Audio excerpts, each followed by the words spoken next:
welcome to Kylie Marie Cooks. So tonight I have got a number of guests over and with some children. So there's going to be 11 of us in total, and I was thinking to do something that would appeal to all the different tastes and appetites of these people, because they actually are European, or from European heritage. So I thought I would do something with chicken tonight, and it sounds like a crazy dish. It's chicken Marbella, but apparently when it all comes together, it will be delicious. I've never made it before, so let's cook along together. In our chicken,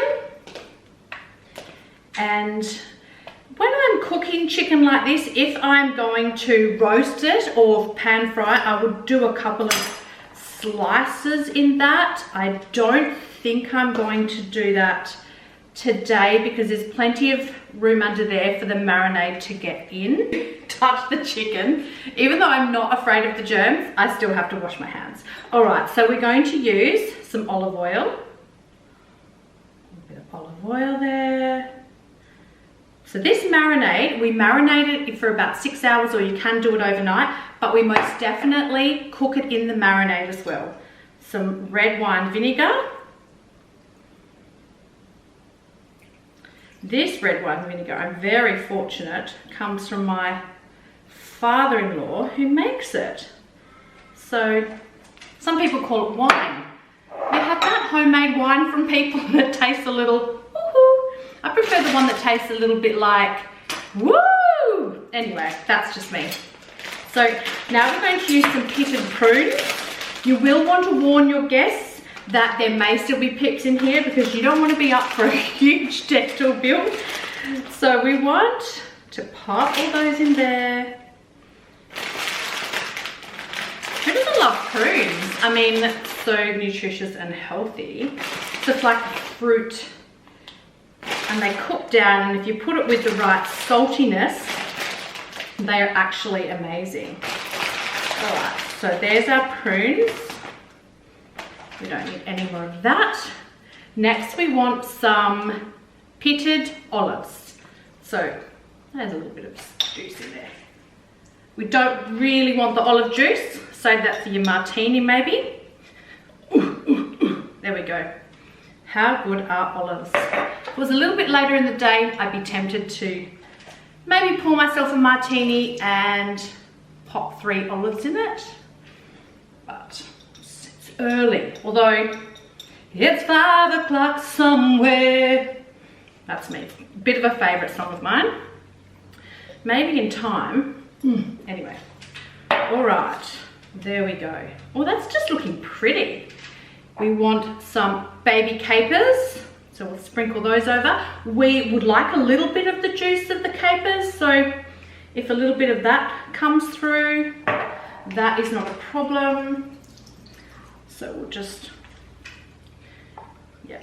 Oh, that's beautiful, that little brine. I think that's going to add to the saltiness, take away a little bit of the sweetness of the prunes. So we'll pop that in there. I love to save my jars as well, because I know this is a tiny jar, but you could put some little baby carrots in that, put them in a small brine, and then pull them out if you're doing a little platter. Now what else do we want to have in here? Let's put some pepper. Oh. Got it all over me.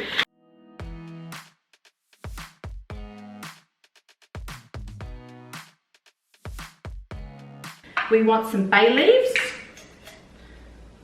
Pop some bay leaves in there. Locally, quite a few people have bay trees, so I'm all about getting the fresh ones and drying them out myself if I can. So I'm going to, she's gonna go. We need to add some savoury to this. We don't want to go, we've got the red wine vinegar and we've got the brown sugar that will go in later.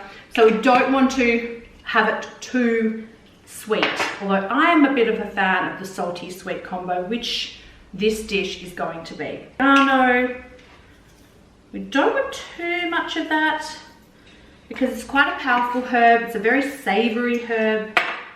Now, some rosemary. How good is that looking? Woo, loving it. These are so fresh and beautiful that they're just coming off without even having to crack them. Here we go. We've got some fabulous garlic ready to go. I'm going to use my little microplane and I'm going to Just microplane that. Tends to stick to the back like that. Not a problem. Microplane away. Get that through the dish. Why am I standing on my tippy toes? I don't know. Getting excited. Woo! Next minute I'm right out of frame. Sure there'll be a few people happy about that. Never mind. All right. So we're going to put a lot of garlic in there. I might slice up some of it so it's not so overly intense. Although with garlic, the longer you cook it, it kind of cooks out. So you cook that just lightly, you're going to get a poof of garlic, a real whack of it.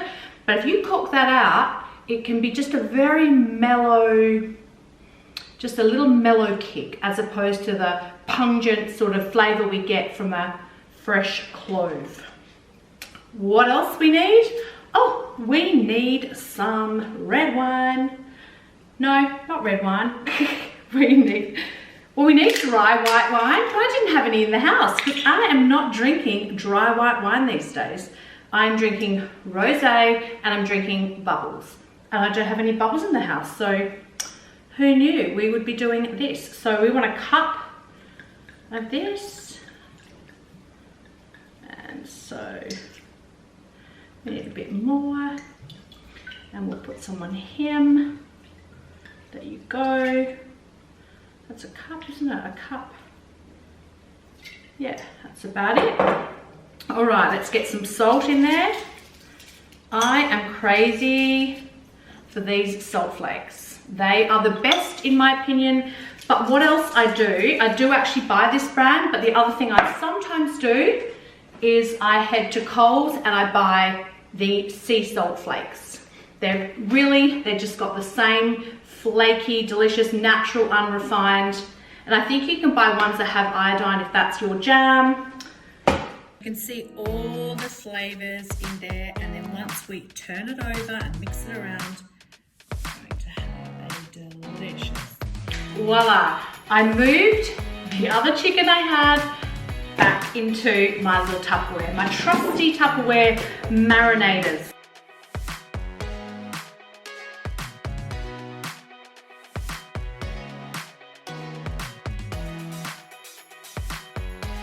So with the chicken Marbella tonight, I'm going to add a pop of freshness at the end. So we're going to put some fresh parsley. So what I've done is I've washed it. I kept the little band on it and I just about 3 or 4 times filled up that, soaked it in, took it outside, did a little shake around to just get all the water off. I'm going to chop that baby up now.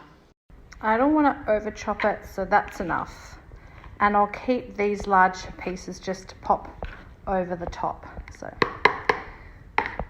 So hubby just poured me a last glass of rosé. Hubby's here. Our guest should be arriving soon, but I want to make a little dressing for our salad.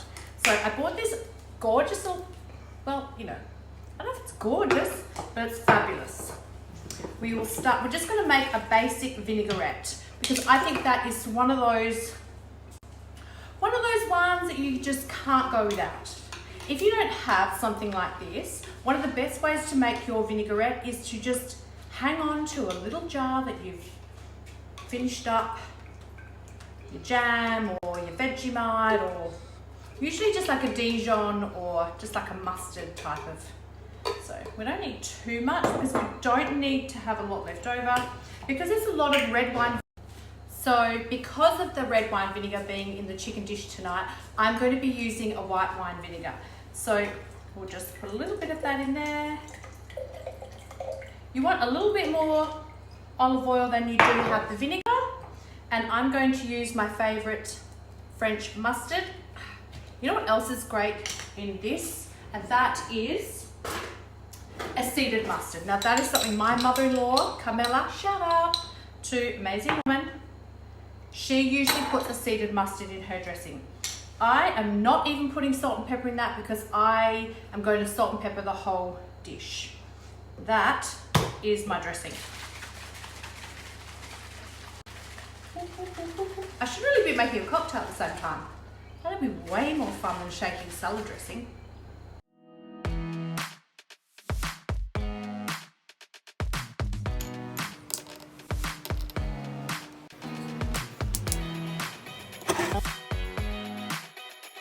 Napkin folding classes with Chris.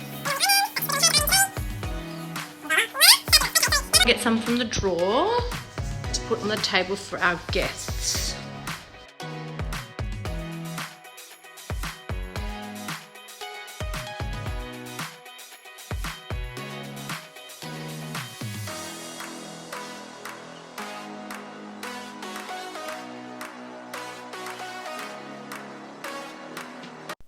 And if you've hung around this long, stick around for more napkin folding by Chris. Please subscribe and hit the bell so you don't miss any more videos.